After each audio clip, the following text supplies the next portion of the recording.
देश में रहना होगा तो वंदे मातरम कहना होगा। तर त्यावेळेस त्यांनी म्हटलं की आम्ही वंदे मातरम म्हणणार नाही।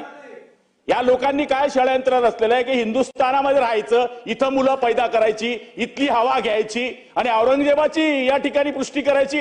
अध्यक्ष महोदय, अशा लोकांना या सभागृहामध्ये बसण्याचा अधिकार नाहीये।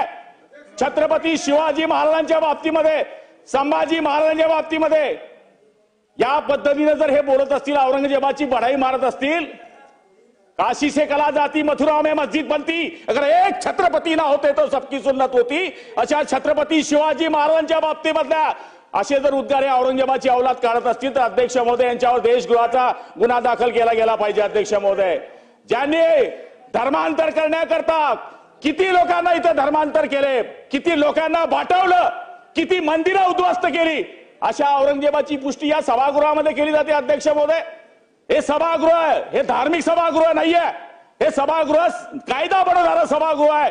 इथे जर तुम्ही कोणाची पुष्टी करत असाल अध्यक्ष महोदय, ते निषेधार्ह आहे, म्हणून आबो आदमीवर कारवाई केली पाहिजे, ही आमची मागणी आहे।